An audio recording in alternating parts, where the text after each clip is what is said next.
Europe, আমেরিকার পাশাপাশি এশিয়ার ফুটবলও অনেক এগিয়ে যাচ্ছে। আমরা সবাই জানি এশিয়ার সেরা ফুটবলার বলা হয় সন হিউংমিন, হামজা চৌধুরী, সেলিম আল দাওসারিকে। কিন্তু এশিয়ার ভয়ঙ্কর মিডফিল্ডার সম্পর্কে আমরা কজনই বা জানি? তাই তো আজকের ভিডিওতে আমরা আপনাদের জানাবো এশিয়ার সবচেয়ে 10 জন ভয়ঙ্কর মিডফিল্ডার কে কে। তাই তো ভিডিওটি না টেনে শেষ পর্যন্ত দেখতে থাকুন। নম্বর 10, মিলাদ মোহাম্মদী। মিলাদ মোহাম্মদী ইরানি ফুটবলার, যিনি পারস্য উপসাগরীয় প্রো লিগ ক্লাব পার্সেপোলিস এবং ইরানের জাতীয় দলে খেলেন। তার গতি এবং একাধিক পজিশনে খেলার জন্য বেশ পরিচিত তিনি। বর্তমানে ইরানের বেস্ট মিডফিল্ডার মিলাদ মোহাম্মদী। তার বর্তমান মার্কেট ভ্যালু 1.20 মিলিয়ন ইউরো। নম্বর 9, লিং লিয়াংমিন। লিং লিয়াংমিন চীনা পেশাদার ফুটবলার, যিনি Chinese super league club Beijing, Goan এবং চীন জাতীয় দলের হয়ে একজন মিডফিল্ডার বা উইঙ্গার হিসেবে খেলেন। লিং লিয়াংমিনের বর্তমান মার্কেট ভ্যালু 6 লক্ষ ইউরো। নম্বর 8, ইব্রাহিম আল হাসান। ইব্রাহিম আল হাসান সুদানি বংশোদ্ভূত কাতারি পেশাদার ফুটবলার, যিনি ক্যারাসেরা ক্লাবের হয়ে আক্রমণাত্মক খেলোয়াড় হিসেবে খেলেন। কাতার স্টার্স লিগের ক্লাব আল রাইয়ান এবং কাতার জাতীয় দলে খেলেন তিনি।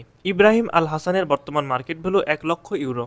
নম্বর 7, পাইক সেউং হো। পাইক সেউং হো একজন দক্ষিণ কোরিয়ান ফুটবলার, যিনি EFL league 1 club Birmingham city এবং দক্ষিণ কোরিয়ার জাতীয় দলের হয়ে একজন মিডফিল্ডার হিসেবে খেলেন। পাইক সেউং হো এর বর্তমান মার্কেট ভ্যালু 1.20 মিলিয়ন ইউরো। নম্বর 6, ব্র্যান্ডন বোরেলো। ব্র্যান্ডন বোরেলো একজন অস্ট্রেলিয়ান ফুটবল খেলোয়াড়, যিনি এ লিগ ক্লাব ওয়েস্টার্ন সিডনি ওয়ান্ডার্সের হয়ে মিডফিল্ডার হিসেবে খেলেন। মিডফিল্ডের পাশাপাশি ব্র্যান্ডন উইঙ্গার হিসেবেও খেলতে পারেন। ব্র্যান্ডন বোরেলো এর বর্তমান মার্কেট ভ্যালু 7,50,000 ইউরো।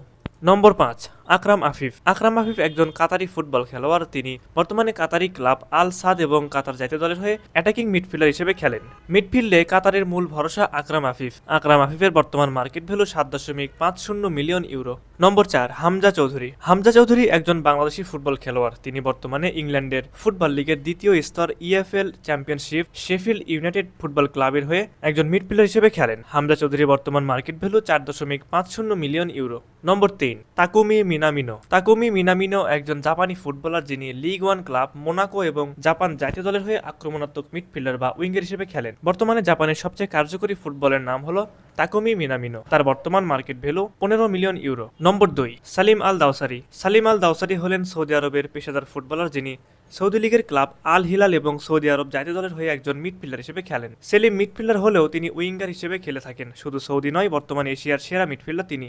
বলতে গেলে সৌদির মেইন ম্যান সেলিম। সুতরাং বুঝতেই পারছেন কত বড় মাপের ফুটবলার তিনি। সেলিম আল দাওসারির বর্তমান মার্কেট ভ্যালু 1.80 মিলিয়ন ইউরো। নম্বর 1, কাওরু মিতোমা। কাওরু মিতোমা একজন জাপানি ফুটবল খেলোয়াড়। মিতোমা বর্তমানে খেলছেন ইংলিশ প্রিমিয়ার লিগের দল ব্রাইটনের হয়ে। 2018 সালে মিতোমা জাপান অনূর্ধ্ব-21 দলের হয়ে অভিষেক হয়। বর্তমানে তিনি মূল দলে খেলছেন। কাওরু মিতোমার বর্তমান মার্কেট ভ্যালু 45 মিলিয়ন ইউরো, যা বর্তমানে এশিয়ার সবচেয়ে বেশি। দর্শক, আপনাদের কাছে কি মনে হয় এশিয়ার সেরা মিডফিল্ডার কে? অবশ্যই আপনারা আপনাদের মূল্যবান মতামতটি আমাদের কমেন্ট করে জানাবেন। এতক্ষণ আমাদের সাথে থাকার জন্য আপনাদেরকে জানাই আন্তরিক ধন্যবাদ।